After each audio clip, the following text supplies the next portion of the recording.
अलग अलग तरह की बंदूकों का अलग अलग तरह का मैकेनिज्म होता है, पर सभी बंदूकें एक ही बेसिक प्रिंसिपल पर काम करती हैं। फुल्ली ऑटोमेटिक बंदूकों से अलग, जो कि लगातार फायर कर सकती हैं, सेमी ऑटोमेटिक बंदूकें एक बार ट्रिगर दबाने पर एक ही राउंड फायर करती हैं। यह एक 9mm सेमी ऑटोमेटिक पिस्तौल है। इस वीडियो में हम देखेंगे कि सेमी ऑटोमेटिक हैंडगन्स और पिस्तौलें कैसे काम करती हैं। यह एक कारतूस या कार्ट्रिज है। इसे मैगजीन में लोड किया जाता है, जिसमें स्प्रिंग और फॉलोअर इस पर दबाव बनाए रखते हैं।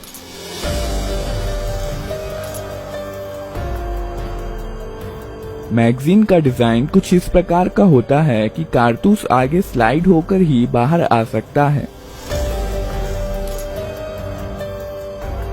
इस मैगजीन को बंदूक में रखा जाता है।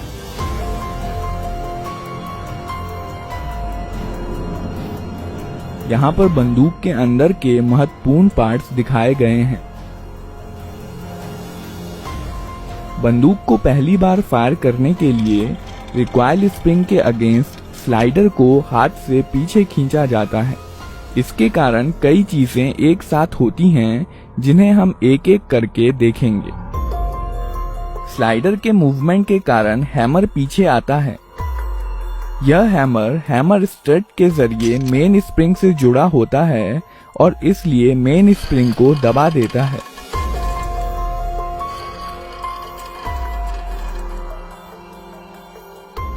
यह सीयर है।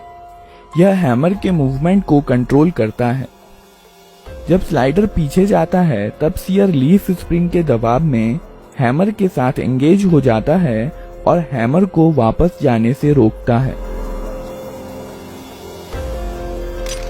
जब स्लाइडर को छोड़ दिया जाता है, तब रिकॉइल स्प्रिंग के कारण स्लाइडर अपनी पहले वाली स्थिति में चला जाता है, जबकि हैमर सीयर के कारण अपनी स्थिति में बना रहता है। इस प्रक्रिया को कॉकिंग कहते हैं। जब स्लाइडर पीछे आता है, तो इस पर बने प्रोजेक्शन बैरल को पीछे की ओर धकेलते हैं, जिसके कारण बैरल कुछ नीचे हो जाता है और इसलिए अब इसमें कारतूस आसानी से भरा जा सकता है। जब स्लाइडर वापस लौट रहा होता है, तो यह एक कारतूस बैरल में ले जाता है और बैरल को अपनी पहले वाली स्थिति में धकेल देता है। कारतूस का पिछला हिस्सा एक्सट्रैक्टर में फंस जाता है, जो कि स्लाइडर से जुड़ा होता है। पिस्तौल अब फायर करने के लिए तैयार है।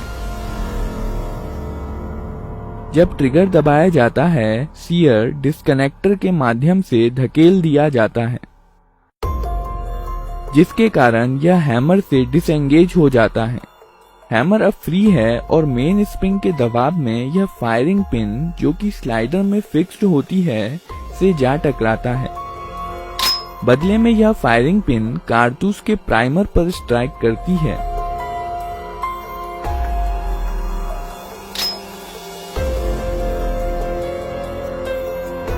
प्राइमर में इम्पैक्ट सेंसिटिव एक्सप्लोजिव होता है, जो फायरिंग पिन के टकराने की वजह से जल जाता है। इसके कारण कारतूस में रखे पाउडर में आग लग जाती है, जिसकी वजह से बहुत सारी गैसेस पैदा होती हैं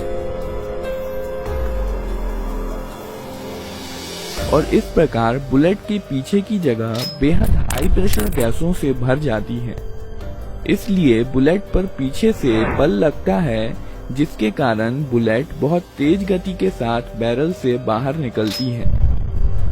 बुलेट के बाहर आ जाने पर यह गैसेस एटमॉस्फेयर में चली जाती हैं और अब यह बुलेट पर कोई बल नहीं लगाती हैं और बुलेट अपने मोमेंटम के कारण आगे बढ़ती जाती हैं।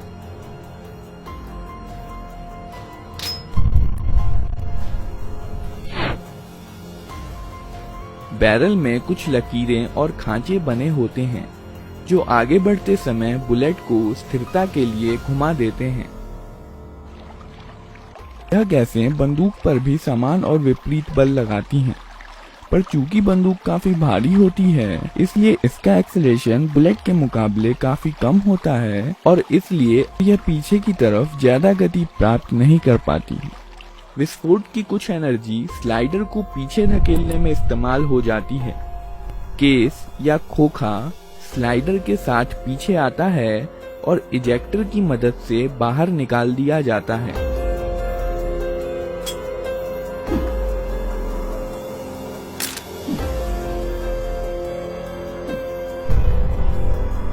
साथ ही साथ स्लाइडर हैमर को पीछे धकेलता है और बंदूक को अपने आप रिलोड भी कर देता है। और अब बंदूक अगला राउंड फायर करने के लिए तैयार है। ट्रिगर दबाने पर सीधे सीयर पर धक्का नहीं लगता है। सीयर डिस्कनेक्टर की मदद से धकेला जाता है। जब स्लाइडर पीछे की तरफ जाता है तो इस पर बने स्लॉट की मदद से यह डिस्कनेक्टर को नीचे की तरफ खिसका देता है। अब ट्रिगर और सीयर अलग हो गए हैं और इसलिए ट्रिगर दबे होने पर भी सीयर हैमर के साथ एंगेज हो सकता है।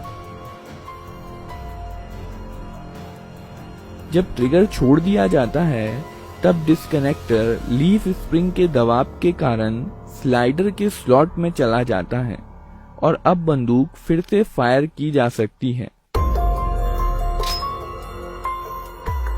ग्रिप सेफ्टी बंदूक को अपने आप फायर करने से रोकती है। जब बंदूक को हाथ से पकड़ लिया जाता है तभी ट्रिगर डिस्कनेक्टर के जरिए सीयर को मूव कर सकता है।